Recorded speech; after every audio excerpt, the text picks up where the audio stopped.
성도 여러분, 한 주간 평안하셨습니까? 오늘은 오직 하나님 앞에서 행하라라는 제목으로 오늘 하나님께서 우리에게 주신 이 마태복음 6장 말씀 읽기는 우리가 1절부터 4절 구제에 관한 하나님의 말씀만 읽었지만 오늘 설교에서 다루는 내용은 사실은 1절부터 18절까지의 말씀입니다. 오늘 본문 말씀 4절까지를 포함한 18절까지의 말씀, 마태복음 6장 18절까지의 말씀에는 세 가지 주제를 다루고 있습니다. 제일 먼저 구제에 관한, 두 번째는 기도에 관한, 그리고 세 번째는 금식에 관한 내용입니다. 예수님께서 산상수훈 설교를 하시면서 당시 유대인들에게 설교하실 때 이 설교를 듣는 유대인들에게 있어서 중요한 관심사라고 말할 뿐만 아니라 그들의 삶을 움직이게 만드는 동력이 되는 유대인들의 삶의 행동의 근거가 무엇이었냐면 사실은 하나님이 주신 율법에 얼마나 충실하게 순종하느냐 하는 것이었습니다. 하나님께서 선택받은 백성인 이스라엘 백성에게 율법 말씀을 주신 것은 하나님의 약속입니다.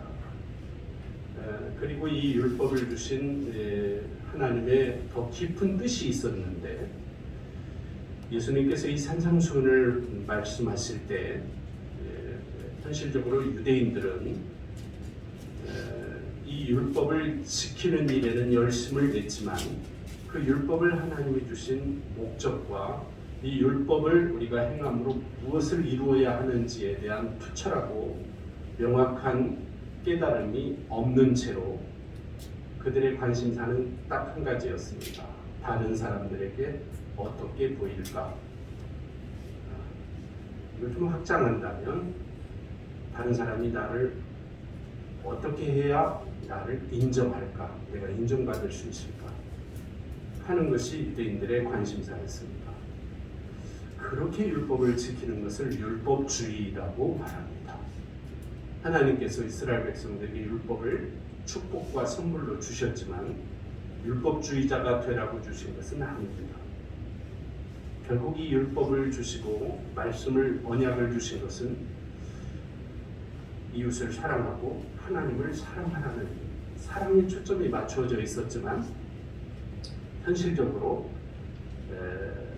이 이스라엘 백성들은 율법을 지킬 때 중요한 관심사가 현실적으로는 다른 사람들에게 보이려고 행동했습니다. 말씀드린 것처럼 18절까지에서 예수님께서 다루시는 이 율법의 핵심 내용 세 가지는 뭐냐면 구제, 그리고 기도, 그리고 금식할 때에 어떻게 해야 하느냐 하는 것입니다. 오늘 본문 말씀을 보면 6장 2절에 보면 그러므로 구제할 때에, 그래서 4절까지를 다루고 있고요. 그 다음에 6장 5절에 보면 또 너희는 기도할 때에 라고 하면서 15절까지 다루고 있습니다. 기도라는 주제로. 그 다음에 16절에 보면 금식할 때에 너희는 하면서 18절까지 이 세 단락으로 세 주제를 예수님이 지금 말씀하고 계십니다. 당시 유대인들은 율법을 약속으로 주신 하나님의 말씀의 참뜻을 모른 채 혹은 외면한 채 율법주의에 빠져 살아가고 있었습니다. 이 율법주의의 폐단은 여러 가지가 있겠지만 그 중에서 가장 중요한 한 가지가 바로 이 하나님이 어떻게 보상하시느냐에 관한 보상에 대한 잘못된 인식이었습니다. 유대인들은 삶에서 구제와 기도와 금식은 사랑의 동기가 아니라 다른 사람에게 보이려는 동기로 실천하고 있었습니다. 하나님 앞에서 구제하고 기도하고 금식하기보다는 사람 앞에서 하고 있었다는 뜻입니다. 오늘 본문을 포함한 18절까지의 말씀 안에 하나님께서 갚으시리라 라는 구절이 3번 나옵니다. 하나님께서 갚으시리라. 그러니까 다시 말씀드리면 너희가 구제하는 것에 대해서도 누가 갚아요? 하나님이 갚으신다.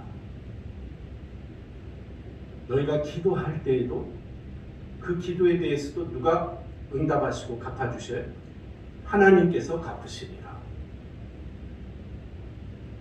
너희가 금식하면 그 금식에 대해서 반응하시고 보상하시는 분이 누구셔요?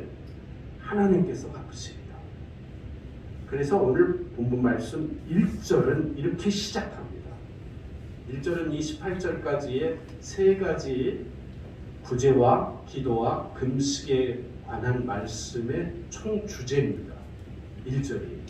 1절에서 이렇게 예수님께서 선포하시죠. 사람에게 보이려고 그들 앞에서 너희 의를 행하지 않도록 주의하라. 예수님께서 그 말씀인 것은 사람에게 보이기 위하여 행동하지 않도록 조심해라. 왜냐하면 그리하지 아니하면, 조심하지 않으면, 주의하지 않으면 하늘에 계신 너희 아버지께 상을 받지 못하기 때문이다. 다시 말하면 하나님 앞에서 행한다는 의식 없이 사람 앞에서 보이려고 지금처럼 너희들 유대인들이 그렇게 기도하고 그렇게 금식하고 그렇게 구제한다면 하나님 앞에 상 받을 생각은 하지 말아라. 상은 없다. 구체적으로 2절에서 더 직접적으로 말씀하시죠. 2절에 보면 그러므로 구제할 때에 외식하는 자가 사람에게서 영광을 받으려고 회당과 거리에서 하는 것 같이 너희 앞에 나팔을 불지 말라. 진실로 너희에게 이르노니 그들은 자기 상을 이미 받았느니라. 이렇게 말씀하셔요. 이 동일한 패턴의 말씀을 구제뿐만 아니라 기도도, 그리고 마지막에 금식도, 너희가 행하는 것은 잘하는 일이지만 조심해야 할 게 있다. 뭐죠? 사람에게 보이려고는 하지 마라. 만약 사람에게 보이려는 그런 너희 속에서 나오는 욕망을 따라 구제하거나 기도하거나 금식을 한다면 이미 하나님 앞에 상 받을 생각은 하지 말아라. 이렇게 말씀하시고 가르치신 내용입니다. 지금 예수님께서 강조하고 계신 것 중에 하나가 사람에게 보이려고 하지 말고 오늘 말씀의 제목처럼 하나님 앞에서 행하라. 오직 하나님 앞에서 구제도, 기도도, 금식도. 여러분, 이게 쉬운 것 같아도 당연히 그러해야 할 것 같지만 사실은 예수 믿는 평생의 삶을 예수 믿는 사람으로 산다고 하는 저와 여러분에게도 사실은 이게 쉽지 않은 일입니다. 여러분 한번 스스로 질문해 보십시오. 대표 기도를 하실 때 오늘 또 우리 배집사님이 예배 대표 기도를 하셨는데요. 하나님 앞에서 내가 기도한다. 물론 그렇게 생각하고도 하시지만 많은 경우 내가 이 내용으로 기도하면 우리 교인들이 예배에 참여하는 교인들이나 목사님이나 교우들이 어떻게 들을까 의식 안 하시는 경우가 있습니까? 거의 없어요. 목사도 마찬가지. 목사가 설교할 때도 마찬가지입니다.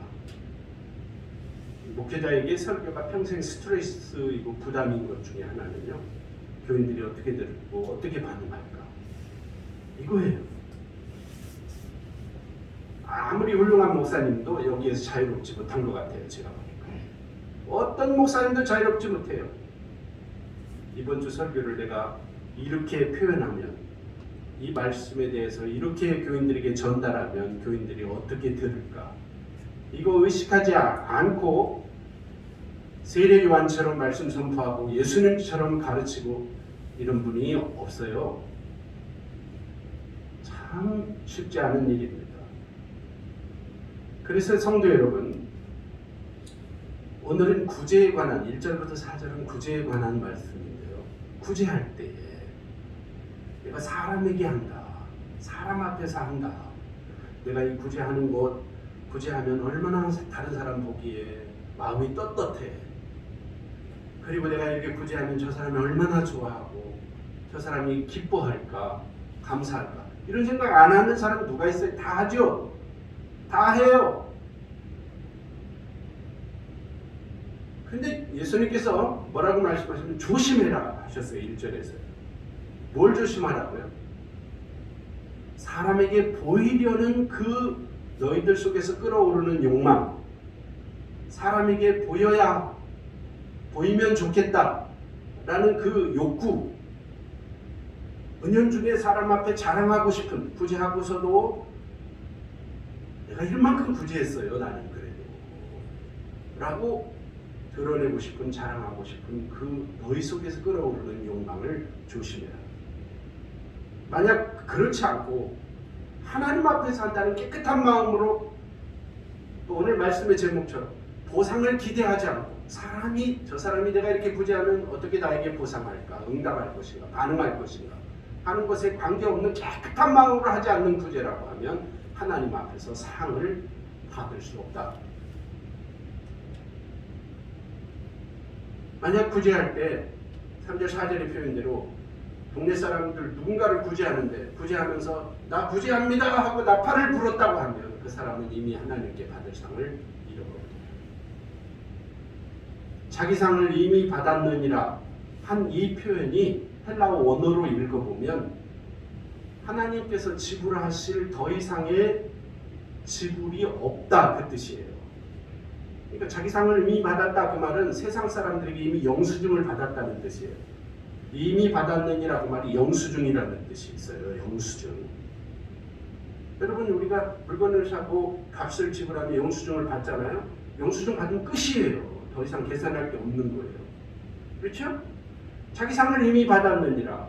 사람 앞에 나팔 불고 구제한 사람은, 혹은 구제해놓고 나팔 분 사람은 이미 하나님께 받을 영수증이 없어요.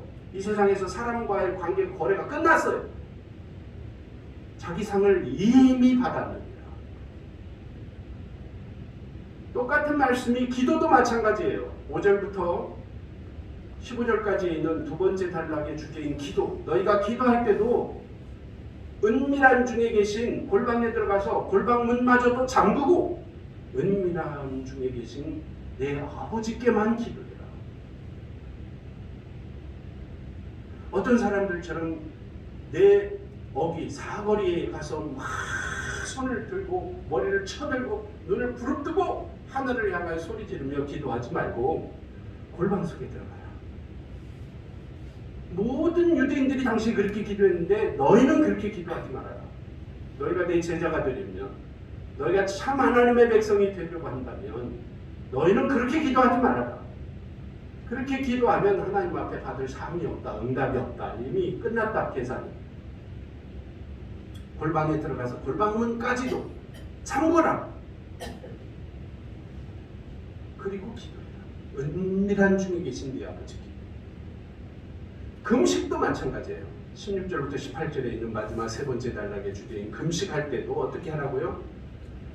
일부러 화장도 하지 않은 채로 막 머리도 헝클어뜨리고, 그리고 초췌한 모습을 일부러 취하고, 나 이렇게 금식하니 내가 이렇게 몰골이 상했습니다.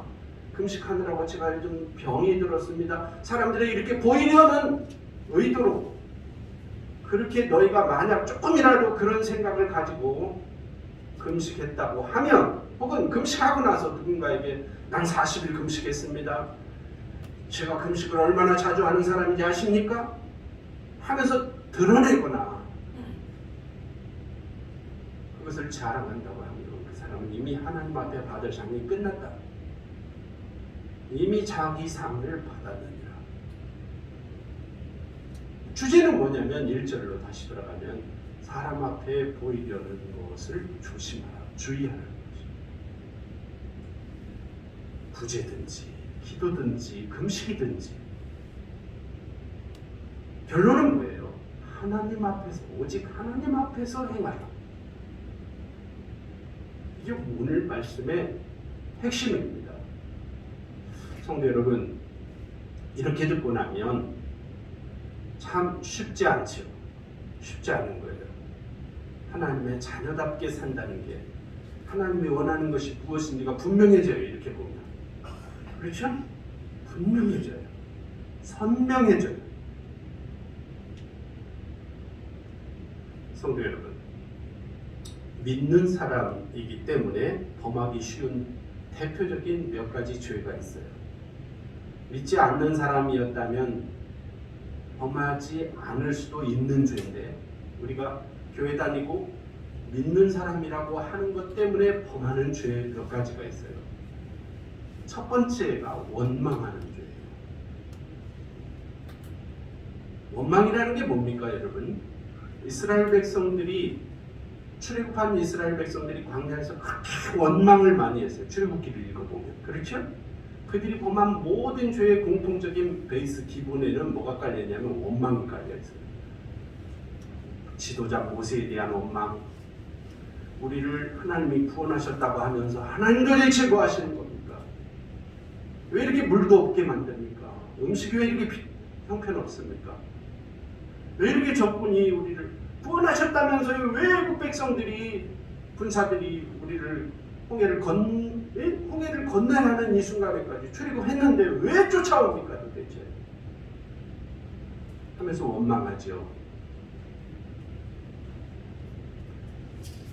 믿지 않는 사람들은 아예 하나님을 모르니까, 그 인생의 삶에서 하나님을 계산하지 않으니까 하나님에 대한 원망이 없어요. 믿지 않는 사람, 자기들끼리 원망하고 형제를 원망하기는 해도, 믿는 사람들이 하나님 앞에 짓는 죄 중에 하나가 원망이에요. 믿는 자는 하나님의 존재를 믿기 때문에 원망하고, 하나님이 상 주신다고 약속했던 말씀을 들었기 때문에 원망을 하는 것입니다. 성도 여러분, 저와 여러분 정말 조심해야 합니다. 믿는 사람이기에 이 원망죄에 빠지지 않도록 조심해야 합니다. 이스라엘 백성들이 애굽에서 나와서 광야 생활을 하는 동안 범한 가장 보편적이고 일상적인 죄가 원망죄였어요. 원망하다가 다 망했어요. 이것 때문에 가나안 땅에 들어가지 못했습니다.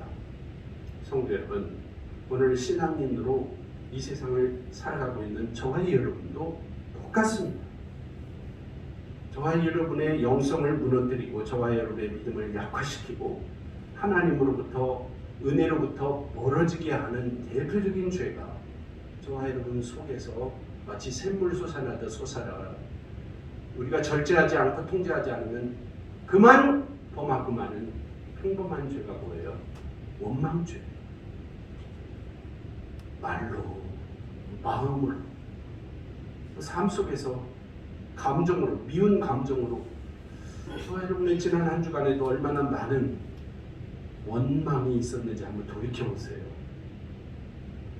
그 원망이 있고는 하나님의 나라를 누리며 살 수 없어요. 원망이 있고는. 그렇죠? 근데 이 세상에서의 삶이 이렇게 넉넉하지 않거든요. 특히 코로나19라는 이 상황이 얼마나 오늘 이 시대를 살아가는 전 세계 사람들을 우울하게 합니까? 그렇죠? 경제도 만만치 않죠. 인간관계도 원활하지 않죠.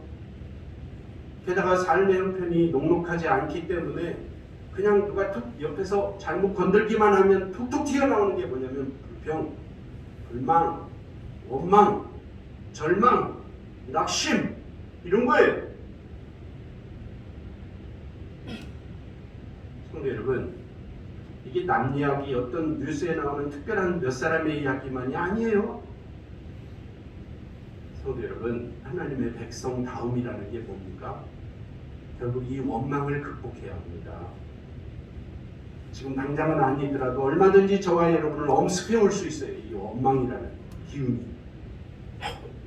원망하지 않는 사람. 이게 하나님 백성의 자격입니다. 그게 저절로 되는 게 아니에요. 이 원망이 어디서부터 오냐면 다시 오늘 주제로 다시 환원해서 이야기하자면 사람에게 보이려고 했기 때문이에요. 율법을 지키면서도 사람에게 보이려는 동기로 시작했기 때문에 인정해주지 않고 반응해주지 않고 칭찬해주지 않고 보상해주지 않으니까 사람이 원망이 나오는 거예요. 사람에게뿐만 아니라 하나님께도 구제해놓고 기도해놓고 금식해놓고 원망하는 거예요. 그래서는 하나님께 받을 상이 없다는 거예요. 예수님 말씀. 그래서 조심해라. 아예 처음부터 구제를 하느냐 안 하느냐가 중요한 게 아니라 할 때 어떤 마음으로 하느냐가 중요한 거예요. 사람에게 보이려고 했다가는 하나님께 받을 상이 없느니라. 이미 자기 상을 받았느니라. 이렇게 말씀하신 거예요.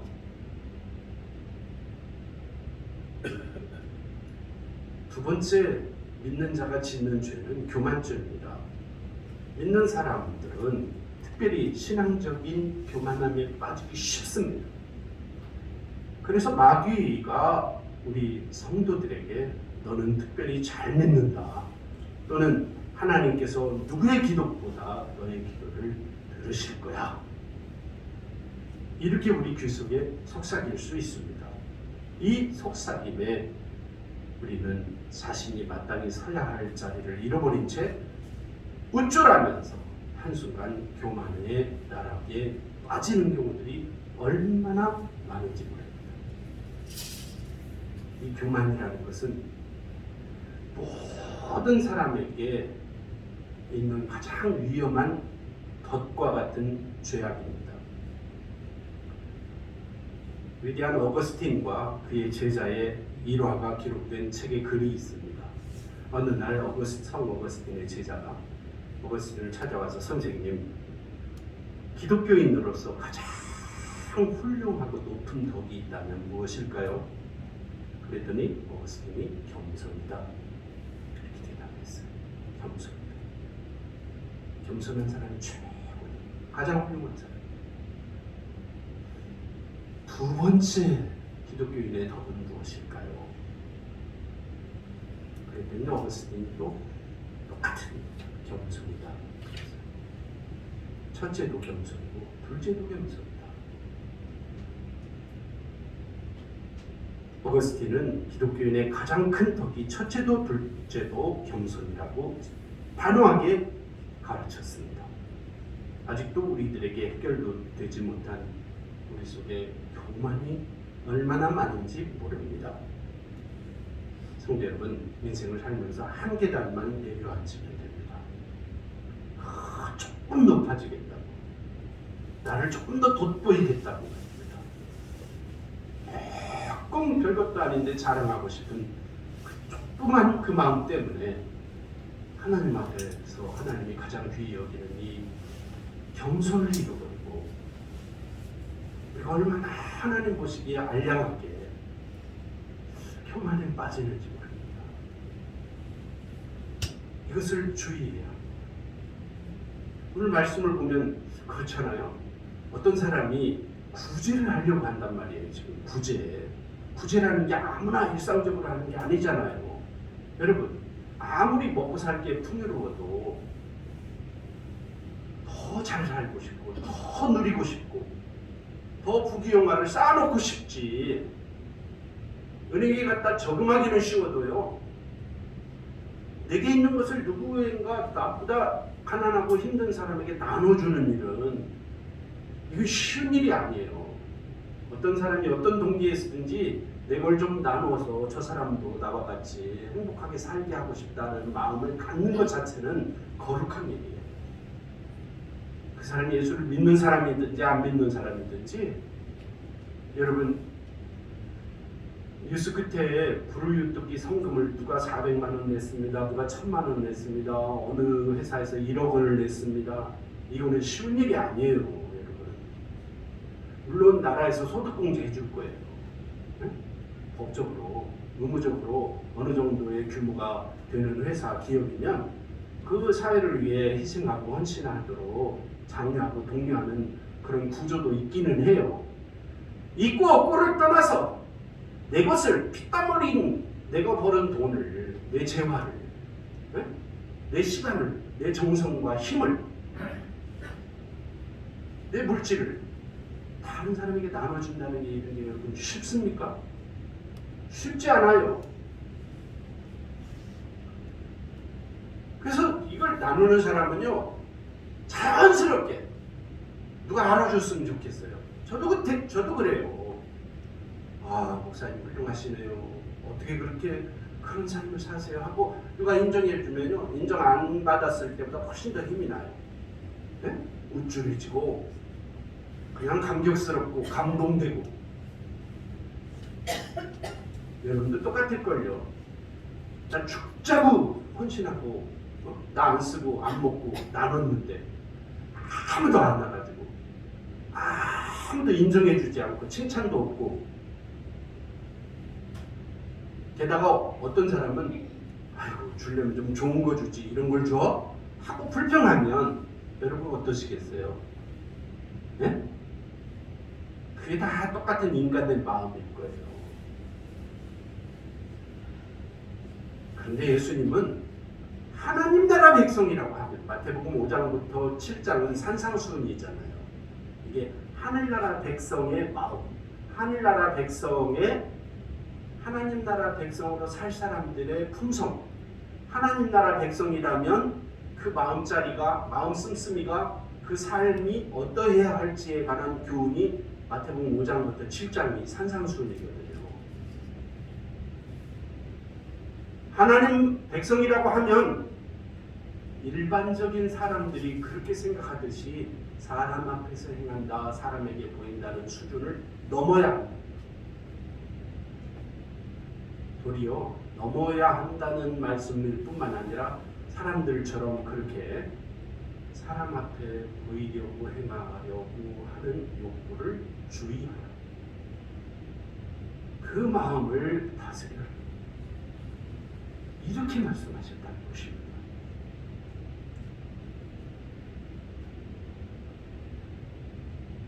그래서 이게 가능하려면 겸손이 유지되어야 합니다.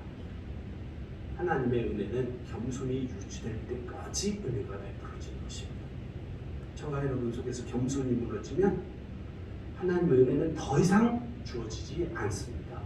아무리 하나님의 은혜의 단비가 폭포수처럼 내려도 겸손이 무너진 사람에게는 더 이상 은혜가 은혜되지 않습니다.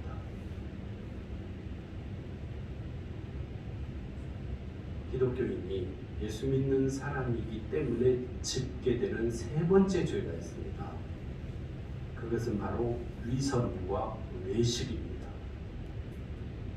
물론 처음에는 좋은 동기로 시작했지만 도중에 그 동기가 바뀌는, 뜻이 바뀌는 게 바로 이 죄악입니다. 그래서 위선자가 되는 것입니다. 이 영어 단어의 위선이라는 단어의 원래 뜻은 가면을 쓴 배우라는 뜻입니다. 가면 알죠, 여러분? 가면. 배우자들은 재주가 좋아서 실제로는 슬프지 않은데도 연기하면서 눈물을 흘릴 수 있는 사람이 배우들입니다. 신앙생활을 이 연기자처럼 한다고 하면 여러분 이게 얼마나 어처구니 없는 일이에요. 네? 어떤 사람이 선행을 하고 구제를 하는데 이 연기자처럼 한다고 생각해 보세요. 거기에 진실함이 있어요? 자, 배우자처럼 연기자처럼 한다는 게 바로 사람에게 보이려고 하는 거예요. 얼마나 기가 막힌 일입니까? 다시 말하면 사람에게 보이기 위해서 위선적으로 하는 행위입니다. 그래서 본문에서 예수님께서는 계속적으로 사람에게 보이려고 하지 말고 외식하는 자가 되지 말라고 말씀하셨어요. 기독교인이라면 하나님의 자녀가 되고 싶다면 외식을 버려라. 위선을 버려라. 가면 쓰거나 하지 말아라. 사람 앞에서 행한다고 하지 말고, 생각하지 말고, 행동하지 말고 오직 하나님 앞에서 행하라. 오늘 말씀의 제목처럼 성도 여러분, 예수님께서는 여러 번 하나님이 상 주신다. 오늘 본문 1절부터 18절에도 초기에 말씀드린 것처럼 하나님께서 갚아주신다는 말씀이 3번 있어요. 3번. 세 주제에 대하여 각각 한 번씩. 네? 너희들의 구제에 대하여, 너희들의 기도에 대하여, 너희들의 금식에 대하여 누가 갚아주신다? 하나님이 갚아주신다. 그렇습니다. 이런 측면에서 우리가 기복주의자가 될 필요는 없겠지만 분명한 사실 중에 하나는 하나님 나라의 백성이 되고 싶은 그리스도인의 선행에 대하여는 오직 한 분 하나님만이 보상하신다는 것입니다. 하나님은 절대 보상하지 않고 넘어가시는 분은 아니십니다. 하나님이 보상하십니다. 그런데 하나님이 보상하시는 것이 무엇이냐고 묻는다면 성도 여러분, 다음과 같이 정리할 수 있습니다. 예수님의 말씀을 다 통틀어서 하나님이 그러면 우리에게 어떻게 보상하시느냐 하나님이 할 때 첫 번째 하나님의 보상이 있습니다. 그것은 바로 신앙적인 만족감입니다. 만족감. 성도 여러분, 문제는 하나님께서 주시는 신령한 만족감이 없는 것이 문제입니다.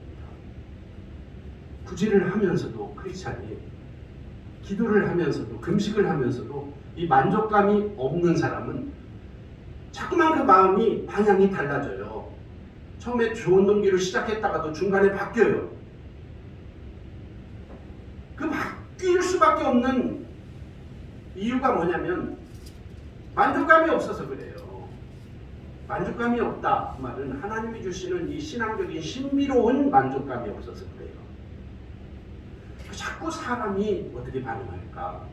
내가 이렇게 구제하면 저 사람이 나를 칭찬할까 말까? 내가 이렇게 교회 안에서 행동하면 또 사역하면 동료 교인들이 나를 인정할까 안 해줄까? 나를 어떻게 볼까?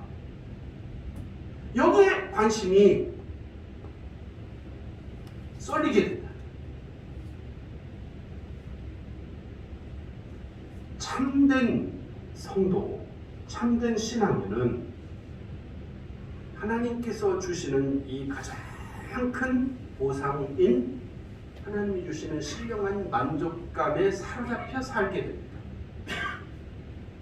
성도 여러분, 성도가 참 신앙이 참된 신앙인이 참 믿음의 마음으로 하나님의 뜻을 따라서 하나님이 주신 재능과 하나님이 주신 능력과 하나님이 주신 축복과 은사를 사용해서 누군가를 구제하고 또 하나님 앞에서 진실한 마음으로 예수님이 가르쳐 주신 대로 은밀한 중에 계신 주님 앞에 기도하고 그리고 금식할 때 누구 의식하지 않고 타인을 생각하지 않고 인간적인 칭찬과 보상을 고려하지 않은 채 골방에 들어가서 얼굴에 오히려 화장을 하고 머리 빗고 좋은 옷을 입고 하나님 앞에 금식 안 하는 채 누가 차라리 안 알기를 몰라주기를 기대하면서 알아주기를 기대하는 게 아니라 안 알아줘야 돼요. 그래야 하늘에 상이 있어요. 아시겠어요? 내가 구제를 해도 사람이 몰라야 돼요. 오늘 말씀 4절에 있는 것처럼 오른손이 하는 구제를 왼손이 모르게 하래요. 예수님 말씀대로. 성도 여러분, 오른손도 내 몸이고 왼손도 내 몸인데 오른손으로 하는 구제를 어떻게 왼손이 몰라요? 이건 불가능한 일이에요.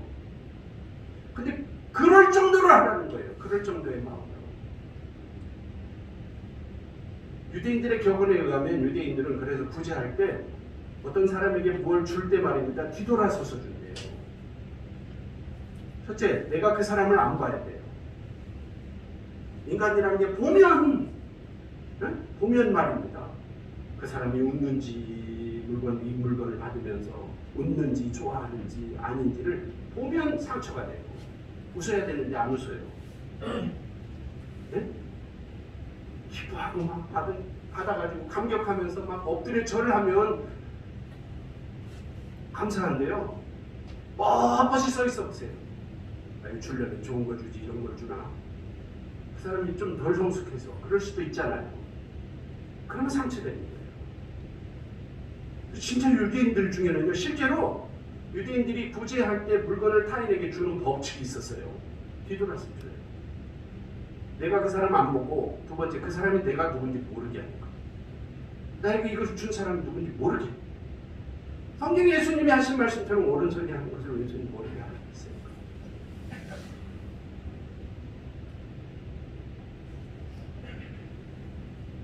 자, 그러면 하나님이 나에게 뭘 주시느냐 그거예요.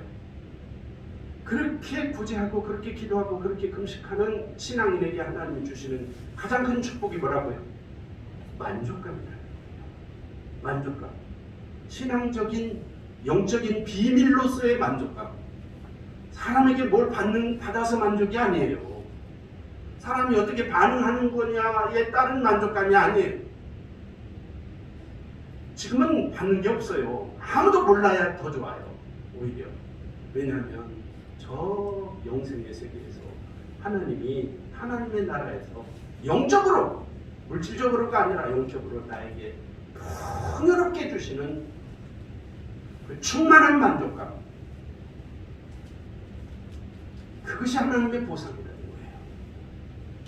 그것.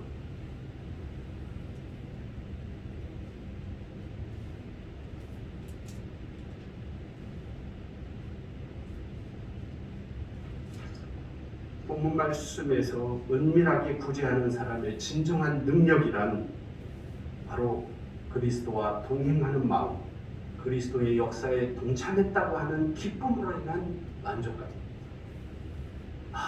내가 이 뒤돌아서서 이렇게 준 이 작은 구제가 주님의 일에 동참하는 겁니다. 주님이 이렇게 나를 쓰셔서 감사합니다. 그 신령한 기쁨을 맛본 사람이 진정한 구제자라는 것입니다. 이 신령한 만족이라는 하나님의 보상 이외에 모든 것은 사실은 인간을 지치게 만들고 인간을 허탈하게 만듭니다. 그래서 실제로 믿음 없이 구제한 사람들이요, 지치고 허탈해요. 해도 끝도 없거든요. 인정도 못 받고요, 도리어 오해받고요. 하다 그만둬요.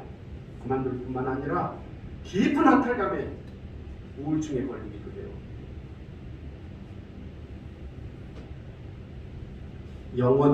영생이라는 성경에서 하나님이 말씀하신 가치는 사실은 만족함이라는 가치와 깊이 연결되어 있습니다.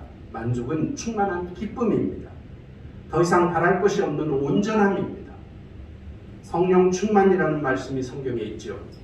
하나님께서 주신 영적인 만족감이 바로 성령 충만 아니겠어요? 충분하게 만족하여 더 이상 바랄 것이 없는 충족의 상태입니다.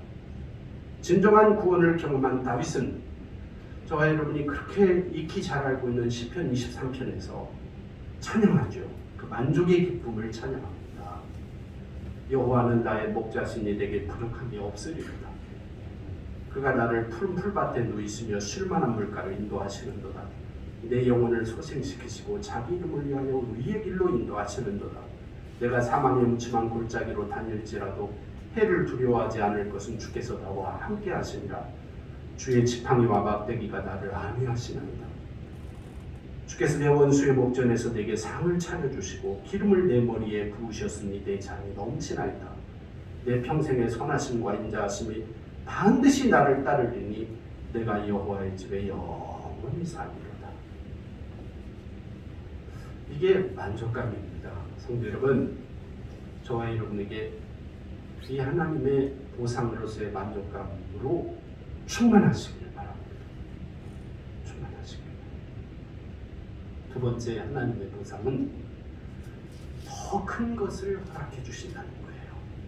마태복음 25장 14절 이하에 보면 달란트 비유에서 5달란트 받았던 종, 2달란트 받았던 종에게 주인이 칭찬하면서 더 큰 돈을 맡깁니다. 처음에 맡겼던 돈보다 더 큰 것으로 맡겨요. 그렇죠? 여러분 내용 아시죠? 그러니까 더 많은 가능성, 더 많은 책임을 지게 하시는 게 하나님의 보상이라는 거예요. 네? 착하고 충성된 종에게 더 많은 것으로 맡기신다는 거예요. 작은 일에 충성했기 때문에 더 큰 것으로 맡기신 것이죠. 공부를 열심히 하는 학생에게는 열심히 한 그 보상으로 더 열심히 공부할 수 있는 길을 열어주십니다. 어떤 직업이든 어떤 은사든 어떤 사역이든 하나님께서 맡기신 재능이나 은사나 직임을 가지고 자신의 삶의 현장에서 최선을 다해 착하고 충성